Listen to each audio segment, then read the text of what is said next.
드디어 이제 심화 과정으로 들어가는 겁니다. 핸드드립. 시작을 핸드드립으로 할게요. 뭐 참고적인 썰 같은 거를 얘기를 하자면 핸드드립은 사실은 그 우리나라랑 이제 일본 쪽에서만 쓰는 것 같아요. 주로 이 말 자체가. 그리고 우리나라는 사실 원래 커피의 영향을 그 믹스 커피하고 진짜 제대로 된 이런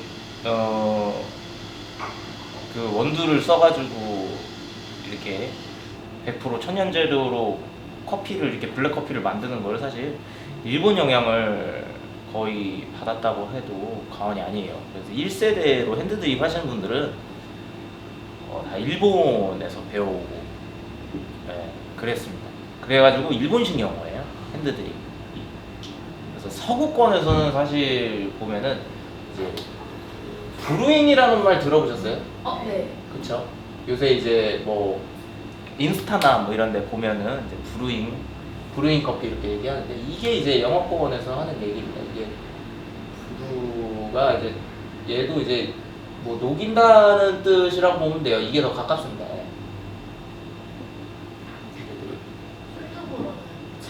그쵸. 콜드브루는 그래서 이제 또 그 더치커피도 이게 일본에서 마케팅을 해서 만든 말이에요.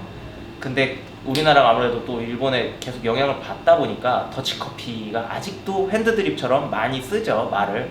근데 이제 서구권에서는 콜드브루라고 하는 겁니다. 그래서 왜 찬물로 내렸다, 찬물로 녹인다. 더치커피랑 콜드브루 같은 거? 같은 거예요. 다만 뭐 콜드브루랑 더치랑 다르지 않냐 이렇게 얘기하는 사람들이 있어요. 그거는 약간 착각을 하는 게 그 더치를 만드는 방식이 여러 가지가 있기 때문에 그런 거예요. 네. 그러니까 그거는 이제 핸드드립 요 수업 때 보면은 이제 그게 다 나와요. 네. 다 나와요. 근데 어원적인 부분은 약간 이렇게 가고 뭐 ing를 이렇게 붙이기도 하고 핸드드립은 이제 손으로 내린다 이제 근데 이제 이 드립이라는 게 뭐 굳이 직역을 하자면은 뭐 흐르다. 얘도 드립 트레이라고 했었잖아요, 그죠? 물이 흐르는.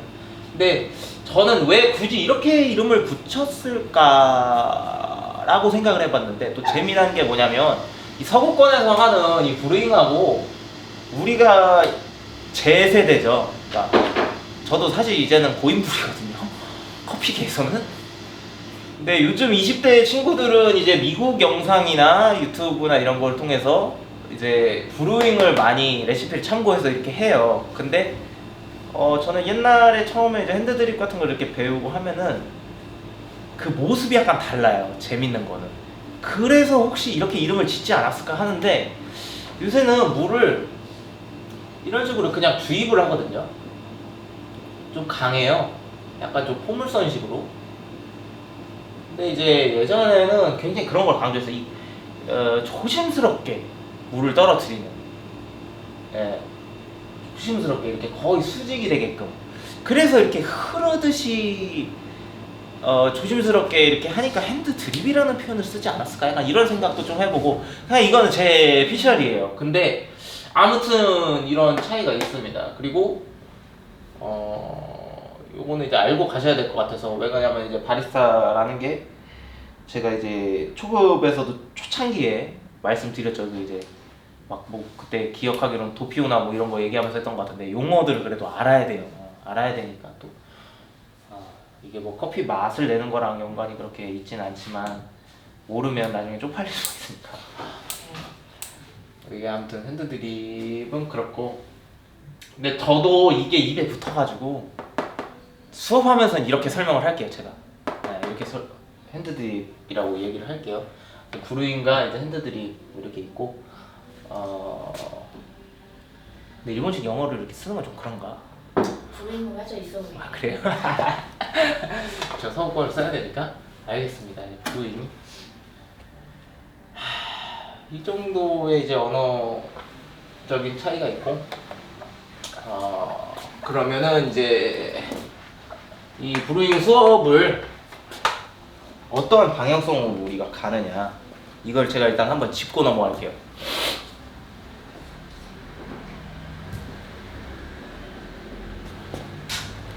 사실 저는 브루잉이라는 말을 이제 뭐 고유명사처럼 커피에서의 브루잉은 이런 것이다 이렇게 잡으면 상관이 없지만 이것도 제 스타일하고는 조금 안 맞는 게 얘는 제가 아까 전에 말씀드렸죠. 그냥 녹이는 이런 의미가 크고요. 그 다음에 제가 하는 방식은 추구하는 방식은 이게 이제 브루라는 말 있고 extract라는 말이 있어요. extraction 하면은 이거는 추출의 뜻이에요. 이건 추출의 뜻. 그러니까 이 둘의 차이가 뭐냐면은 추출은 뽑아낸다는 뜻이죠. 추출. 이것을 뭐 어떠한 성분을 추출해냈다. 이렇게 과학자들이나 이제 화학자들이 이렇게 많이 쓰는 표현인데 이게 왜 중요한 거냐면 커피를 봤을 때 원두가 우리가 있어요. 근데 거기에 우리가 다 좋아하는 맛만 있는 게 아니잖아요. 그쵸?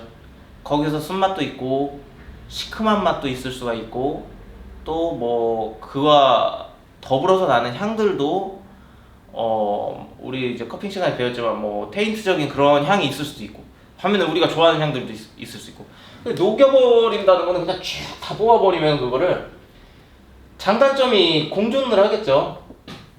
그죠?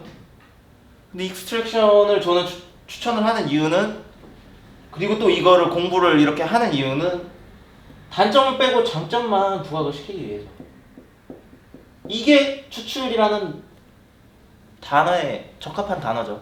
우리가 원하는 것만 뽑아내는 그죠?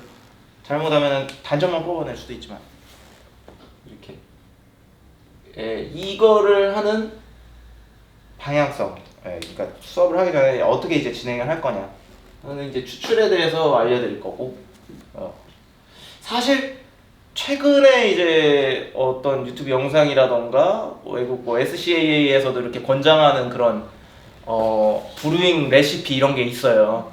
그런 것들을 보거나 아니면은 뭐 그쵸 많은 데서들 보면은 아니면 뭐 서구권에서 유명한 카페에서 하는 실제 브루잉 레시피 뭐 이런 거 막 나와요. 그러면 상당히 진짜 브루잉 스타일이에요. 굉장히. 이게 둘의 차이가 어떻게 날 수가 있냐? 물론 이럴 수는 있어요. 저가 커피가 있고 중간 커피가 있고 이제 고급 커피가 있어요. 그러면은 이런 스타일을 하면 어쨌든 얘도 저가 커피는 저가 커피이기 때문에 뭐 그냥 이렇게 단점이 많지 당연히 뭐 장점도 있고 단점도 있네 이렇게 되고 중간은 뭐 그냥 중간이네. 고가 커피는 야 이렇게 내렸는데 역시 고가 커피 이게 괜히 좋은 게 아니구나. 장점이 더 나오는 거죠. 단점은 줄어들고 이렇게 될 수도 있어요 물론. 근데 이렇게 되면은 우리가 고가 커피만 쓸 수 있다는 보장이 없잖아요. 그죠? 그리고 어떻게 보면 좀 재미가 없다고 생각해요 저는. 별로 이러면 공부할 게 없어 사실. 저가 커피는 저가 커피고 중간은 중간이고 좋은 거는 그냥 막 내려도 맛있는 거야 이렇게 되는 듯한?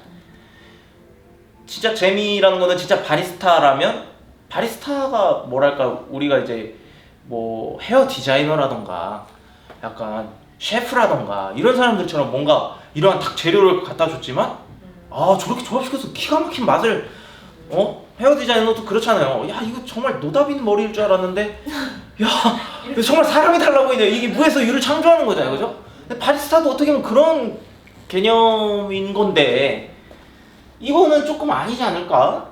저는 그렇게 생각을 해서 이렇게 방향성을 가는 거고 이게 정말 중요하다고 생각해요. 그래서 이거는 익스트랙션을 하게 되면 뭐냐? 그나마도 이런 저가 커피도 그 와중에 좋은 것만 조금이라도 빼고 단점을 좀 제하면 먹을 만한 커피가 되는 거 아닌가.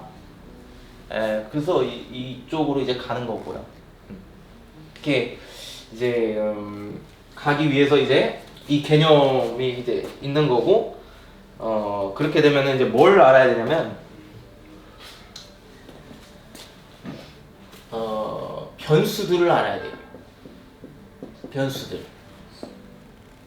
여러 가지 요소들을 이제 체크를 해보고 우리가 한 잔의 브루잉 커피를 추출을 할 때 뭐가 재료를 뭘 쓰고 물을 쓰고 뭐 온도도 있고 그죠? 양도 있고 커피 입자를 어떻게 가느냐도 있고 여러 가지 요소들이 있잖아요. 그게 다 변수들이죠. 그죠? 예. 변수들을 알아야 되는 거예요. 얘를 갖다가 그죠? 그리고 재료를 파악해야 되죠. 이런 것도 다 변수예요. 그죠? 예. 이런 거를 다 파악을 해야 돼요. 그래서 조절을 한다는 얘기죠. 한마디로. 예. 바리스타답게. 그죠? 그러면은 이렇게 해서 1차적으로 파악을 했어요. 이런 변수들이나 이런 걸 내가 어느 정도 알고 필수 요소들이 뭔지 알았어. 그러면은 말 그대로 장점과 단점은 최대한 안 뽑고 장점을 뽑아낼 거라 그랬죠. 이건 어떻게 판단을 할 거야? 이 판단이 있어야 되잖아요. 그거는 쉬워요. 아로마로 보는 거지. 우리에겐 이게 있잖아요. 그죠? 커핑을 이제 제법 몇 번 두 분 다 해보셔서 이제 알잖아요. 그죠? 향이 이렇게 올라오니까 이게 힌트를 얻는 거잖아요. 그죠? 그리고 통상 드라이 아로마랑 웻 아로마를 봤을 때 실제 센서리를 할 때 나오지 않아요? 약간 그죠? 연관성이 있잖아요. 그 힌트를 이제 얻는 거. 그죠? 변수를 파악하고, 그러니까 세세하게 좀 알아보고, 여기서 뭐 이제 나중에 다다음 시간 정도 되면 이제 뭐 추출력이나 뭐 이런 게 나옵니다. 지금은 모르셔도 돼요. 네, 추출력 뭐 그런 것들이에요. 그러니까 변수들. 네. 그리고 재료를 파악을 하고 아로마를 알아야 되고.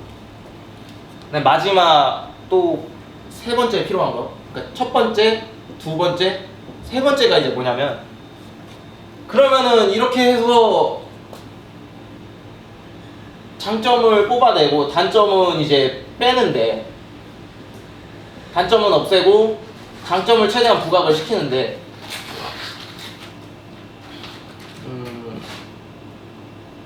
이러한 작용들을 뭐랄까요? 조금 이게 그나마 화학 쪽에 가깝다면, 아로마도 화학적인 거죠.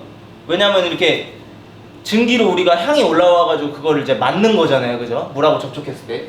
세 번째는 뭐냐면 약간 조금 뭐랄까 물리적이라고 해야 될까요? 물리적인 요소. 그러니까 어떻게 해야지 우리가 커피를 어떻게 놓고 어떻게 내리고 물을 어떻게 주고 그랬을 때 최선이냐, 이런 것들. 이 세 가지가 중점입니다. 이 세 가지를 배우면은 여러분들도 이제 감이 와요. 핸드드립을 브루잉을 이렇게 내려야지 되는구나. 이렇게 더 맛있어지는구나. 또 이렇게 하면은 이러한 장점이 더 나오고, 이렇게 하면 단점이 나오겠구나. 이게 이제 어떻게 되는 거냐면, 아까 전에 말한 그런 이제 비교적 그 프로의 영역에 들어가는 거죠. 프로페셔널. 실제 아마추어 셰프는 좋은 재료를 여러 가지 재료 갖다 주면은 이상한 이스나마나한 음식을 만들어낼 것이고, 헤어 디자이너도 뭐 좋은 가위랑 뭐 이런 걸 갖다 줘도 뭐 그냥 깎기 전이나 뭐 다를 게 없는 걸 만드는 것처럼, 바리스타도 이 세 가지를 알아야 이 브루잉이 아니라 제대로 추출당을 추출을 하는 그런 커피를 만들 수가 있다는 거예요. 그래서 앞으로의 한 5, 6회 정도의 핸드드립 브루잉 수업 동안에 이 세 가지를 익히는 거예요. 이 세 가지. 재료를 파악하면서 변수들을 내가 파악하고, 그리고 변수들을 계속 그거를 이용해 보는 거죠. 그 경험을 하는 거예요. 그거를. 그리고 초기에는 이거 물리적인 거, 이건 기본기거든. 기본기로 물을 이렇게 닫고 이렇게 만나서 이렇게 추출이 돼야지 올바르게 추출이 되는 것이구나. 굳이 비교를 하자면 이 3번이 우리 약간 그 패킹과도 같은 그런 거예요. 물리적인 거잖아. 그죠? 우리가 이렇게 세팅을 딱 해놓는구나. 이런 방향성으로 갈 거예요. 일단 쭉 한번 우리가 심화 과정의 초기인 브루잉 시간에 뭘 배우는구나. 이거 한번 쭉 짚고 넘어간 거예요. 이 브루잉 커피는 이제 또 한 가지 매력이라고 할 것 같으면, 이제 에스프레소도 물론 싱글을 많이 씁니다만 단일 산지를 얘기하는 거죠. 원산지가. 근데 주로 블렌딩을 많이 써요. 근데 이제 또 브루잉을 먹는 큰 이유 중에 하나가 각각의 산지의 그 캐릭터를 느끼고 싶어서. 왜 사진 써? 그래서 이제 브루잉을 즐기는 것도 있거든요. 예. 근데 그러면서 또 이제 아마 거의 한 21세기 초에 이제 2000년대 들어와서 생겼을 거예요. 그 COE나 뭐 이런 제도들이. 그러니까 그게 뭐냐면은 일단은 그 SCAA의 SC. 스페셜티인지 아닌지를 이제 검증을 받고 그래도 가격이 뜹니다. 인증을 받으면 그 농장에서 출품을 하는 거죠. 그거는 물론 2000년대 이전부터 했어요. 근데 거기서 스페셜티들끼리도 또 겨루는 서바이벌 같은 게 있습니다. 경매가. 그거를 COE라고 해요. 이게 이제 컵 오브 엑설런스라고 해가지고 그러니까 최고의 커피를 가려야 되는 거예요. 그래서 가끔씩 그런 커피를 볼 수 있어요. 어떤 원두에 대해서 쭉 산지랑 정보가 쭉 써 있고 뭐 COE 뭐 7위 뭐 이런 식으로 있어요. 순위가 쫙 있어요. 근데 사실 이제 COE 1, 2위 정도는 거의 뭐 구경하기도 힘들고요. 그거는 이제 굉장히 이제 원하는 데들이 많으니까 사실 우리나라에서도 많이는 보기가 힘듭니다. 그런 거는 산지별로도 각 나라별로도 그리고 심지어 그게 있어요. 국가에서도 그걸 각 국가에서도 해요. 브라질 것만 모아놓고 브라질 것 중에 COE 1등. 근데 이제 그걸 통틀어서 그냥 브라질이고 뭐고 간에 전 세계 COE 1등. 그런 거는 거의 보기도 하늘의 별 따기일 뿐더러 가격도 너무 비싸요. 엄청나게 비싸고 그러니까 충분히 그 가격에 있어서는 저런 커피가 있어요라는 거는 얼마든지요. 그런 커피는 상당히 많습니다.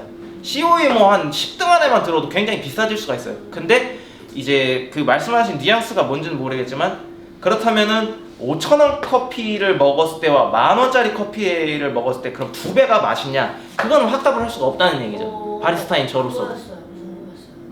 그거는 또 왜냐면 또 취향이라는 게 존재를 하고 근데 또 그게 꼭 이코르가 되지는 않아요. 특히나 순위가 더 위로 갈수록 그래요. 그건 말 그대로 이런 타이틀 때문에 어떤 그런 가격이 뛰어버리는 거지 말 그대로 경매예요.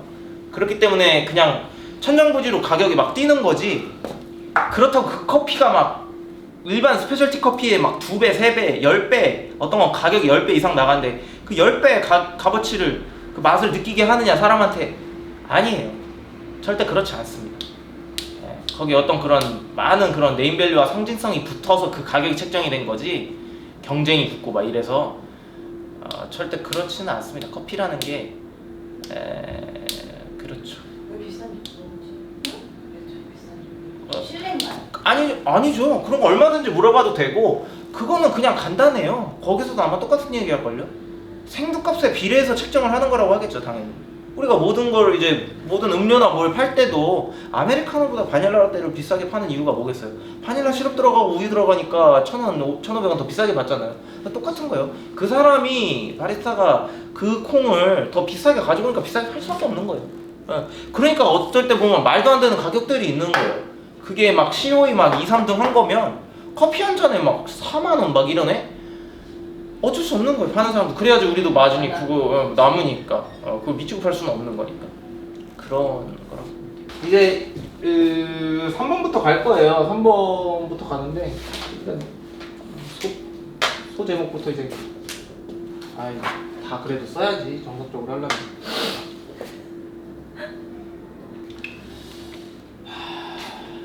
뭐 커피 어떻게 만들어지는 거는 뭐 뻔하죠. 드리퍼라는 게 있습니다. 이 브루잉을 하기 위해서는 뭐냐면 커피 원재료를 받쳐주는 애들 드리퍼가 이렇게 있다고 치자고요. 이렇게 있으면 여기에 뭔가 이제 필터를 깔죠. 그죠? 필터를 깔아요. 대부분이 이제 종이 페이퍼 필터를 많이 깝니다. 피가 2개인가? 하나인가? 모르겠네. 아무튼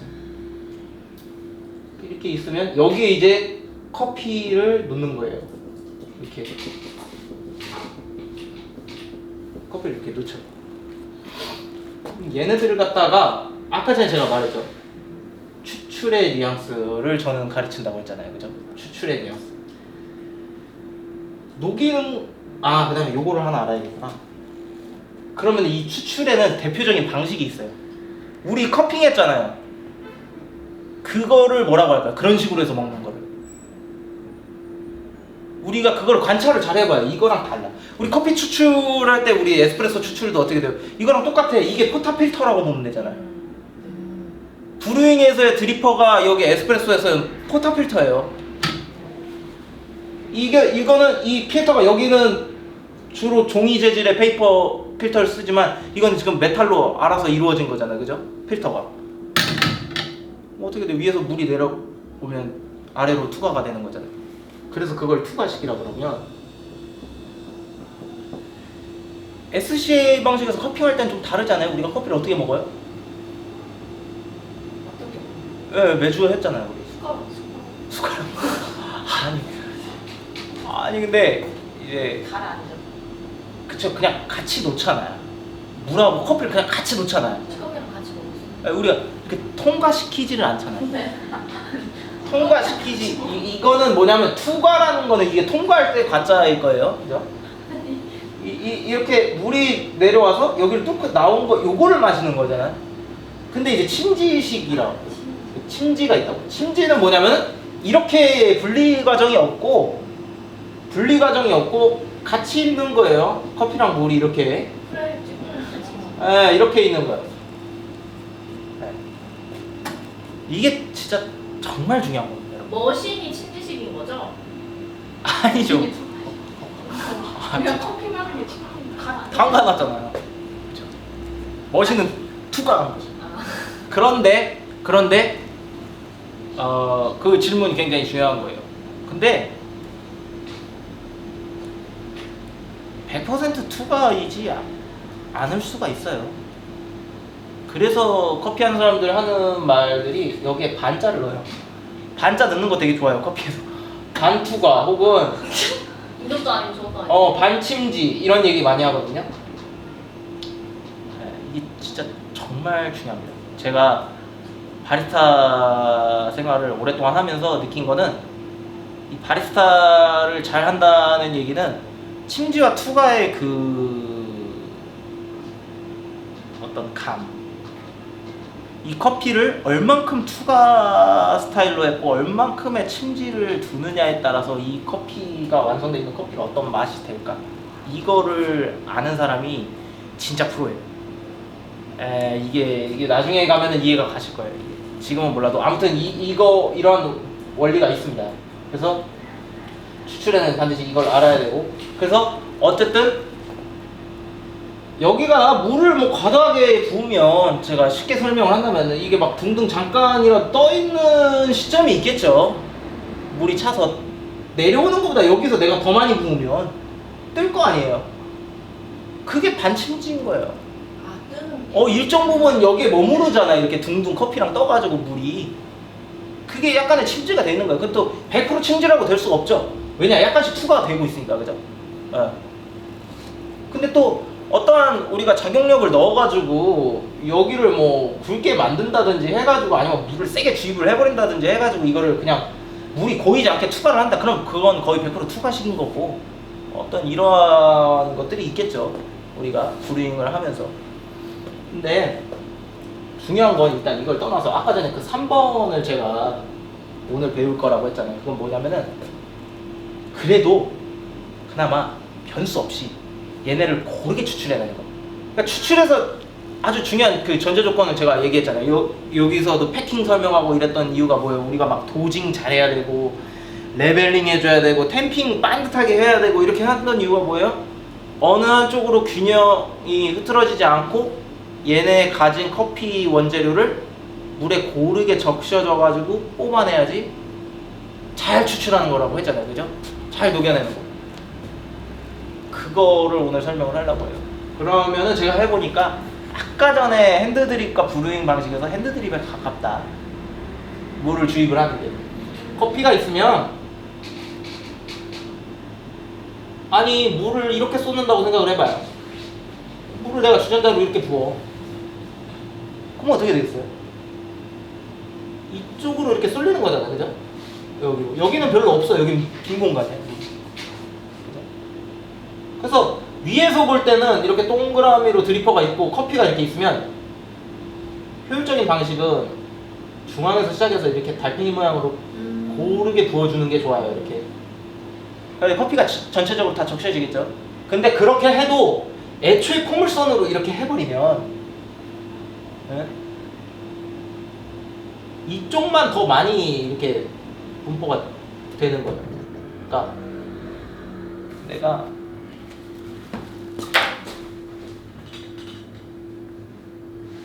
내가 물을 이렇게 놓고 달팽이 모양을 한다고 하지만 옆에서 봐봐요. 포물선으로 이렇게 해버리면 어떻게 되겠냐고. 이쪽으로 힘이 받잖아요. 여기만 물을 많이 받고 또 문제가 뭐냐면 커피는 가볍잖아요. 가루고. 이게 모양이 깨져. 그러면은 어떻게 되는 거예요? 우리가 패킹을 배웠기 때문에 우리는 알죠. 마치 도징을 개판으로 했거나 레벨링을 안 했거나 탬핑을 기울게 하게 된 셈이 돼버리는 거야. 그 상태로 계속 이렇게 추출을 한다고 생각해봐. 이게 과연 예를 들면은 핸드드립에서 보통 뭐 15에서 20g 여기서 이렇게 많이 쓰는데 20g이라고 치면 이게 이 원두 20g을 정말 효과적으로 사용하는 걸까요? 아니란 얘기죠. 그죠? 네. 더불어서 하고 싶은 말은 무언가를 잘한다는 얘기를 할 때 거의 항상 붙는 게 있어요. 최소한으로 최대치를 마련하는 거. 이거랑 해당되는 부분이죠.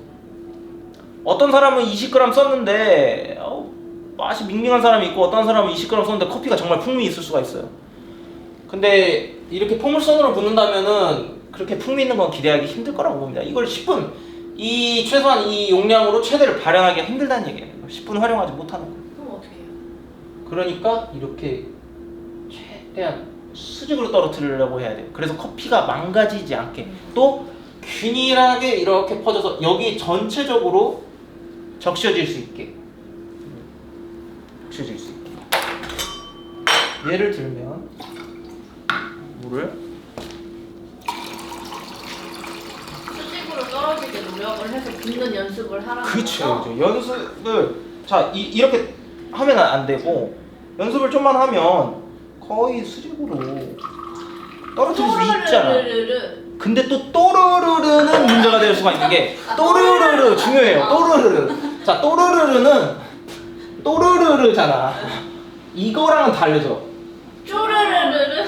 왜냐면 또르르르가 되면 이게 이 깊이를 보세요. 이 안에 잘 들어갈까? 안 가요.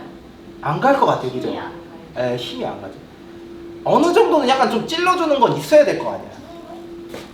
그러니까 줄기 상태를 유지하면서 최대한 수직이 되게끔. 그러면서 이 달팽이 모양을 그려주는 거죠. 이걸 유지하면서. 그러니까 사실 쉬운 일은 아니에요. 왜 그러냐면은 이렇게 수직으로 하는 것까지 어떻게 좀 연습하면 될 수도 있는데 이렇게 했어. 근데 이걸 돌리면 막 이렇게 됐다가 약해졌다가 이렇게 됐다 이렇게 될 거 아니야. 근데 이거를 그 줄기를 유지하면서 이거를 계속 시계 방향으로든 반시계 방향으로 돌릴 줄 알아야 된단 말이죠. 그렇죠. 그게 힘으로. 그렇죠. 그게 얘네들을 효과적으로 적셔줬다는 얘기는 효과적으로 적셨으니까 그 다음에 나오는 애들이 그나마 이렇게 개판으로 하는 것보다는 고르게 재료를 10분 활용해서 나오는 걸 거 아니냐는 거죠. 그러니까 이거를 짚고 넘어가야 돼. 이 3번을 이게 물리적인 거 이걸 왜 짚고 넘어가는지 알아요? 이게 동반이 되지 않으면 나중에 변수가 너무 많아. 우리가 따져야 될 변수들은 다른 데 너무 많은데 재료도 있고 물 온도도 있고 이런데 여기서 내가 안 되면 실험 결과 그 피드백을 얻을 수가 없어. 그러니까 이렇게 생각하면 돼. 이게 이 머신을 내가 샀는데 물이 계속 이렇게 나와야 되는데 어쩔 때는 한 줄기로 나오고 어쩔 때는 이렇게 나오고 어쩔 때는 막 시계방 7시 방향이 많이 나오고 막 이따위라고 생각을 해봐. 이게 기계가. 아니면 압력이 7, 8, 9 막 이렇게 계속 왔다리 갔다리 해. 막 이게. 그럼 우리가 백날 이 변수들을 바꿔봤자 이게 무슨 의미가 있냐고. 이게 기초가 안 돼 있는데. 그죠? 그리고 패킹 굉장히 제가 강조했죠. 왜? 도징 균일하게 받고 레벨링 반드시 해야 되고 템핑도 반드시 최대한 수평하게 해야 된다. 왜냐? 그래야지 걔네들을 딱 잡고 들어가고 나머지 것들을 우리가 변형시켜서 읽어가는 거잖아요. 얘네 패턴들을 규칙성을 보고 그게 실력이 느는 거거든요. 이게 프로가 되는 거고. 그러니까 얘도 이 기본기를 익히지 않으면은 아 저 뭐 핸드들이 잘해요? 근데 이거 못한다? 잘할 것 같지 않아요. 그러면 절대 말에 모순이 있는 거야 그건. 물리적인 거 이거부터 잡고 들어가야 되는 거야. 이렇게 수직으로 떨어뜨리면서 물이 줄기가 유지되면서 얘를 이제 포물선으로 하나만 더 짚고 들어갈게요. 하나만 더 들고 가면 이게 형태가 특히나 이 하리오 같은 경우는 어떻게 돼 있어요?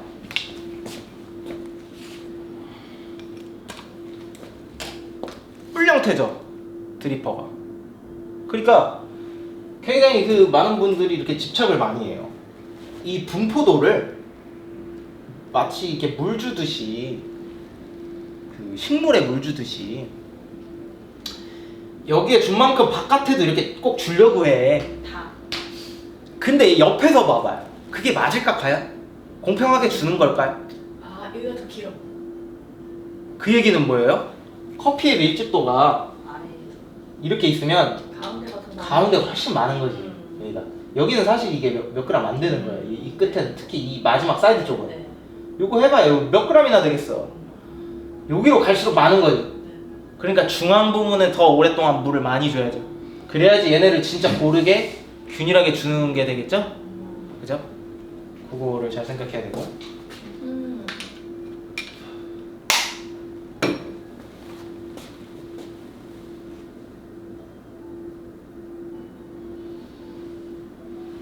막 물을 붓는 게 아니었네. 막 부으면 막 커피 돼요. 진짜 맛 딱 보면은 딱 마시면은. 그리고 이게 왜 그러냐면은 또 이게 있어요. 이게 다 이제 심화 과정이죠. 에스프레소에서 다 설명할 건데 막 붓는다고 생각해봐. 그러면은 이 심지어 포물선보다도 막 더 세게 붓는다고 생각을 해봐. 커피가 이게 더 깨지고 안에서 요동을 쳐요. 막 이게 안에서 막 움직이래. 이거를 이제 전문용어로 뭐라 그러냐면 이제 난류 현상이죠. 난류를 일으키는 거예요. 이거를 이제 영어로 터뷸런스라고 하는데 그 비행기에서도 그 난류 현상이 일으킨다 그거랑 똑같은 거예요. 그거 막 비행기가 막 우리가 제어할 수 없이 움직이잖아요. 이렇게 난류 현상을 일으키는 커피의 특징이 뭐냐면 텁텁하고 써요. 근데 재밌는 게 뭔지 알아요? 자 봐봐요. 투과하고 침지가 왜 중요하겠어요? 우리 에스프레소 생각해봐요. 25초 정도 내리는 에스프레소하고 30초 내리는 에스프레소하고 뭐가 더 찐득해요? 그랬어요? 잘 생각해봐. 가면 갈수록 물이랑 섞여서 막 연해지지 않나? 에스프레소 아니 동일한 용량일 때 동일한 그걸 내가 전제 조건을 안 붙였구나. 동일한 용량일 때 25초랑 30초 추출한 것 중에 뭐가 진해? 30초가 진하죠. 30초가 진하죠. 근데 우리 피드백 했어요. 메이킹 했을 때도 에스프레소 시간 좀 빨리 나온 거 라떼로 만들었을 때는 좀 밍밍했고 에스프레소 시간이 한 30초 부분에 있는 애들은 조금 동일 용량. 이제 이해했어요. 네. 이게 왜 그러냐면 이거는 비교적 이게 진짜 되게 어려운 부분인데 이게 투과 침지예요. 이게 뭐냐면 이렇게 되면은 재밌는 게 뭐냐면 난류 현상이 일어나니까 이 안에서 막 이렇게 요동을 친다고 했잖아요. 그러니까 쓰고 텁텁하죠. 이거는 실제로 나중에 실험을 해봐요. 그런데 재밌는 게 대신에 또 투과는 빨라요. 그러고 그냥 막 빠져나오는 거야. 그럼 약간 이 추출 시간대로 본다면 이거에 가깝겠죠. 이런 스타일로. 그럼 이거는 너무 침지가 또 안 된 거야. 침지가 부족하고 너무 투과만 빨라. 그러니까 이게 재밌는 게 결과적으로는 어떻게 되겠어요? 연한됐어. 재밌는 게 커피가 진하면 쓴 게 커피라고 생각을 했는데 많은 사람들이 이게 밍밍한데 텁텁하고 써. 안 좋은 커피죠. 그렇게 되는 겁니다. 근데 반대로 아까 제가 말한 대로 해볼까요? 이렇게 한다고 생각해봐요. 거의 터뷸런스가 없죠.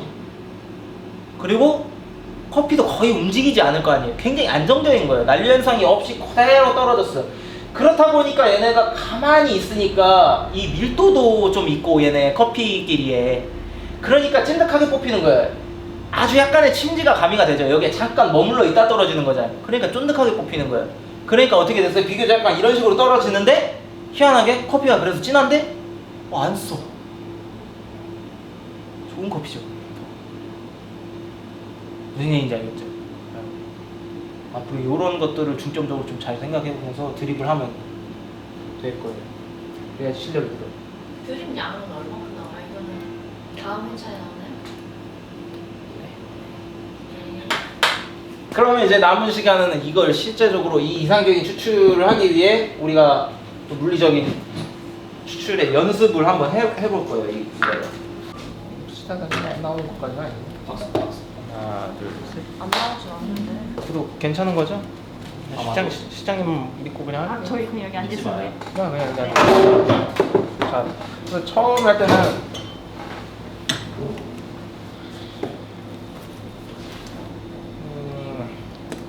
이게 중요한 게 이제 그다음에 연습을 할 때 항상 주전자의 물은 90%는 항상 지켜야 돼요. 85에서 95%이 정도는 항상 채워놔야 돼요. 왜 그럴까요? 퀴즈. 답은 두 가지입니다. 물이 많아야 일정량으로 끊기지 않고 할 수 있어? 물이 많아야 일정량 끊이지 않고 할 수 무게! 흐르는 물. 땡. 커피 양. 땡. 물을 항상 이렇게 거의 가득이 아니고 가득 채우고 하는 거죠. 내 얼굴 나오긴 하는 거야? 네, 나와요. 머리 잘리는 거 아니지? 안 잘려요. 뭔가 부으면 날아가서 충분히 나오지. 물 양을 채워야 되나? 뭐가 날라가요? 수분이라고. 기대했는데 땡! 기대했는데 땡이다. 정답은 이게 아까 전에 말씀드렸다시피 이렇게 거의 수직으로 하는 게 중요하다고 했잖아요. 근데 이 물이 한 반 정도로 줄면 내가 이걸 더 기울여야지 나올 거 아니에요. 예, 이게 가득 찼을 땐 조금만 기울여도 이렇게 나오는데 이게 기울잖아요. 기울이면 기울일수록 어떻게 되냐면 자연스럽게 포물선으로 가요. 이게 세게 빠져나오겠죠, 그죠? 예. 그러면은 우리가 원하는 이상적인 추출과는 그 조건과는 거리가 멀어지는 거예요. 그 다음에 두 번째는 온도 유지죠. 예, 물 온도가 너무 적은 상태에서 하면 아마 나중에 가서는 급격하게 온도가 떨어질 거예요. 그렇게 두 가지 정도. 그래서 연습할 때도 항상 한 90% 정도는 항상 최소한 채우고 연습을 하시고, 자세가 굉장히 이제 중요한데 핸드드립을 사실 아무것도 안 받치고 하면은 연습 많이 하기 전에 되게 힘들어요. 그러니까 좀 요령은 반대손을 이렇게 바에 받치세요. 그래야지 안정감이 있습니다. 우리가 칠판 글씨가 어렵듯이 이것도 똑같은 원리야. 우리 저기 스팀 할 때도 스팀 노즐, 스팀 완드에다가 pit을 딱 받치고 하라고 했잖아요. 그게 안정감이잖아요. 그러니까 이렇게 그냥 저처럼 이렇게 서가지고 하면은 연습 많이 하면 되긴 해요. 칠판 글씨 잘 쓰는 것처럼. 근데 그래도 이렇게 받치면은 훨씬 안정감 있게 할 수가 있어요. 개차에서 김선호가 이렇게 했어요. 개차가 뭐예요? 말짝짝짝. 아, 미안합니다. 죄송합니다. 김선호가 나오는 드라마인데 카페에서 잠깐 일할 때 이렇게 하는 거 봤어요. 아 그래요? 이렇게 받치고 딱 해요. 그쵸, 이게 중요해요. 이게 약간 안정감 때문에. 안정감이라 나는 좀 뭔가 있어 보이려고 하는 그런 행동인 줄 알았는데 그게 아니야. 아 안정감 때문에. 그리고 특히나 이제 안 바빴을 때는 상관이 없는데 막 바쁘면은 사람이 스팀도 잘 안 되고 하는 것처럼 이렇게 서서 하면은 진짜 막 떨려요. 안정감. 예, 심박수가 빠르니까. 그래서 그런 거고, 이렇게 한 다음에 처음에 이제 연습해야 되는 거는 이거를 중앙부터 시작해야지 효과적인 거잖아요. 왜냐 중앙에 커피 밀집도가 제일 많으니까. 그러니까 처음에는 한 정 가운데다가 이렇게 떨어뜨리는 것도 어려워요. 이 타점 0점을 잡는 걸 연습을 하니까 나는 지금 가운데를 보고 했는데 갑자기 이렇게 사이드 쪽에 떨어뜨리는 경우가 있어요. 처음에 누구나 그런 거예요. 우리 그거 라떼 아트 아직은 안 했지만 그때 하실 때 이제 보면은 조금 대략 요령 알려드렸잖아요. 처음에 밑에 이렇게 깔아주고 이렇게 타점 이렇게 하라고 했는데 잘 안 맞잖아요. 처음에 누구나 그래요. 이거 처음에 연습을 하시고요. 중앙에다가 이렇게 하는 거를 그 다음에 이제 뭘 하냐면 수직으로 부는 연습하는데 제일 좋은 거는 잔인하지만 이거예요. 물을 맺히게 한 다음에 기다려. 아, 거기서 뭐 기다리는 연습을 하라고? 떨어지지 않게? 끝에 맺혀 있게? 좀 안 떨어지잖아요. 계속 이렇게 맺히게 해놨잖아요. 이거. 숨 안 쉬어야 돼요? 그건 뭐 자기 자유인데 제가 방금 쉬었는지 안 쉬었는지 안 모르겠어요. 쉬었어요. 근데 이렇게 맺힌 상태에서 오래 유지할 정도가 되면 유량 조절이 된다는 뜻이에요. 그러면은 여기서 그냥 살짝만 오버되면은 어떻게 되는 거냐면 그냥 이렇게 줄기가 지금 일정하죠. 그 다음에 여기서 이제 이 상태에서 달팽이 모양을 그리는 거예요. 이런 식으로 이거를 연습을 해야 돼요. 쉽진 않겠죠. 그러려면은 자기만의 그립도 찾아야 되고, 왜냐면은 이게 우리가 탬핑할 때도 손 크기가 다 다르다 보니까 다 다르잖아요. 결국 자기가 편한 자세를 찾게 되고 받치고, 그 다음에 연습은 0점과 맺히는 연습, 그리고 달팽이 모양을 그려보세요. 그랬을 때 내가 달팽이 모양은 과연 깨지지 않고 예쁘게 잘 그리는지, 그 다음에 최종적으로는 더 가서는 내가 양을 중앙 부분에 조금 더 오래 있으면서 바깥으로 갈수록 빨리 가가지고 아까 전에 말했던 대로 중앙 부분에 물을 더 많이 주고 사이드로 갈수록 적게 주는지, 그것까지 된다면 기초적인 이제 물리적인 거는 이제 합격이 되는 거예요. 그 다음 중앙하고 이렇게 달팽이 모양 갔을 때 물줄기 굵기는 똑같잖아요. 그쵸, 똑같아요. 근데 대신에 가는 빈도수가 가운데가 더 많게. 그쵸. 그 오래 머무는, 그래야 물을 많이 주는 거니까. 예를 들면 이런 게 잘못된 예예요. 예를 들면은 막 이렇게 하는 거예요. 처음엔 잘하는가 싶다가 돌린다고 해서 이렇게 포물선 갔다가 유량 적어졌다가 이렇게 됐다가 뭐 이런 식으로 된다든지. 예. 그래서 막 약간 손목으로 하듯이 막 이렇게 하는 경우 있어요. 이게 다 터블런스의 요인이에요. 이런 것들은. 그래서 이게 거의 팔 전체가 움직이는. 빨리 할 필요가 없는. 빨리. 이렇게. 그러니까 여기 전체가 움직이는 것 같은 느낌. 내가 이렇게 하는 게 아니라. 이렇게 하는데 본 것 같아요. 많이 해요. 이게 서구권 사람들이나 그거 영향받는 사람들은 다 이렇게 돼요. 커피 이렇게 있는데 그냥 막 이렇게 내려요. 그러면은 아까 전에 진짜 거의 100% 이래요. 이런 커피는 심지어는 물을 거의 희석을 안 해요. 왜냐? 밍밍하니까. 밍밍하게 나왔으니까. 그래서 그냥 다이렉트로 다 내려서 물 희석을 거의 한 막 20-30ml 하나? 진짜 조금밖에 안 넣어요. 그러고 마셨는데 그래도 물 안 탔는데도 안 찐해. 근데 가만히 식으면서 계속 먹어보잖아요? 뒤에 가서 씁쓸하고 텁텁해. 터뷸런스 때문에. 네. 그래서 나의 노동력이 있기 때문에 브루잉이 비싸고. 이거 브루잉 있잖아요. 이거 숙련이 안 되면 하루에 한 20잔만 만들어도 정말 후달립니다. 이거 기빨리는 일이에요. 이게 집중을 하기 때문에 에스프레소랑은 다르죠. 에스프레소도 하루에 한 150잔 이렇게 빼면 힘들지만 핸드드립 같은 경우는 제대로 한 20잔만 빼도 사람 진이 빠집니다. 이게 진이 빠지죠. 이제 한번 거기서 의자 빼시고 한번 서서 한번 해보세요. 너무 낮아요. 아니 너무 높아요. 너무 높아요? 아니 그러면은 그냥 이거를 또안 먹어? 여기다가 하시면 돼요. 물안 새요? 이 상태로 놓으면 물 안 새요. 그러니까 잠깐 물 줄게요. 물을 항상 90% 정도 채워야 되니까. 카메라가 나오는데. 아무 상관없어. 이 정도는 항상 채워야 돼요. 그리고 그립을 잘 찾으시고, 아 손이 작으니까 그냥 그립이 딱 되는구나 이 주자가. 그리고 재밌는 게 이게 주전자마다 손잡이의 디자인이 다 달라요. 그러니까 또 편함을 찾을 있어요. 어디 근데 가야 돼요? 이게 요령이 어떻게 보면 되냐면, 제가 그립 요령을 알려주면, 이게 사실 근육을 쓰면 사람이 떨리거든요. 그러니까 이거를 쥔다는 느낌 뭐 이런 거보다는, 그러면은 이게 근육을 쓰는 거예요. 그게 아니라 약간 이렇게 걸쳐서 받친다는 느낌. 그래서 팔꿈치를 옆구리에 붙인다고 생각하면 편해요. 그러니까 남자들이 대부분 이렇게 하는 사람들이 많아요. 주로 잘 모르는 경우. 이러면은 예를 들면 이렇게, 이게 1리터인데 1kg인데 이거를 하루에 20번씩 몇 번을 이렇게 한다고 생각해봐. 나중에 이거 후들후들거리지. 그게 아니라 이렇게 여기에 이렇게 딱 여기에 걸친다고 생각하고 이렇게 이런 식으로.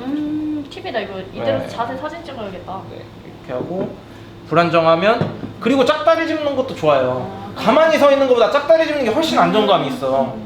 그쵸? 딱 해보면 알 거야. 이렇게 놓고서. 이렇게. 네네네네, 그런 느낌으로. 이렇게 그렇죠. 하고. 중앙에 일단 0점 잡는 거. 그렇죠. 이렇게. 근데 어떻게 처음부터 잘하네요? 집에서 핸드 드립해요? 저는 한 번도 안 해봤는데. 그래? 이상하네. 칭찬받았어. 이렇게 가운데 물이 맺힐 듯 말 듯 맺힐 듯. 그쵸. 그 며칠 듯 말 듯 하는 거를 연습을 하세요. 잘할 것 같아. 그게 이제 어느 정도 됐다 싶으면, 이거 지금 되게 감이 좋은 거예요. 원래 이거 처음에 시키면은 막 확 떨어졌다가 아예 안 나왔다가 막 이러거든요. 이 방송 찍느라고 일부러 그렇게 좋은 말 해주시는 거. 아니 이게 진짜 되게 어려운 거예요. 처음 하는 사람한테, 핸드드립 안 했던 사람한테는 저렇게 물방울을 맺히게 한다는 게 쉽지가 않은 거예요. 어려운지 쉬운지 아무것도 쉬운지 모르겠는데. 그냥 하는 거. 진짜로요? 그냥 하는 건데? 와, 그거를 이거 나한테 수업 듣던 사람들이 들으면 되게 재수없다 약간 이럴 것 같은데. 말이 그래요? 진짜 어려운 거예요 이거. 아니 언니 해보고 내가 해보면 알겠지. 내가 못하면 언니 잘하는 거지. 이거 봐, 이렇게 그냥 여기에 맺히게 가만히 두잖아. 이게 되게 어려운 거라니까. 됐어요. 이제 한번 수직으로 한번 이렇게 좀 떨어뜨리는 것만 한번 해봐요. 중앙에다가. 수직으로? 뭐를 거기서 조금만 더 기울이면 되는 거예요. 맺힌 상태에서. 포물선이 있는데? 지금 네, 이 상태. 여기 완전 이렇게? 그쵸. 이렇게? 수직. 여기서 지면과 이렇게 또 수직이 되죠. 쪼르. 그렇죠. 그러면서 아까 제가 말씀드렸죠? 또르르는 안 됩니다. 지금. 또르르 아니야. 지금. 그쵸. 이거를 유지하는 걸 연습을 하는 거예요. 질질. 질질. 생각보다 쉽지 않죠, 그죠? 어렵죠. 그리고 여기에 집중을 많이 해야 돼요. 가. 네. 집중 많이 해야 돼요. 여기다 다시 묶어서 하면 돼요. 일단 유나 씨도 이제 그 0점 중앙에다가 이렇게 딱 붙는 연습. 이게 조금 실제와 같게 제가 이 결을 붙여. 여가지랑 그리고 나는 살짝 이렇게 짝다리가 편한 것 같아. 짝다리를 약간 지금 축이 딱 형성이 되니까. 어렵다. 언니 잘하네. 어렵지? 어려운데 난 끝에도 못하겠는데. 나 이 물 흘리기가 굉장하네. 이렇게 한 다음에 커피도 실제로 좀 알아보면. 저거 써 저거. 아, 저거 잘한다. 좋은 생각이다. 오늘 막 팔이 막 후달리네. 덜덜덜덜덜덜덜덜.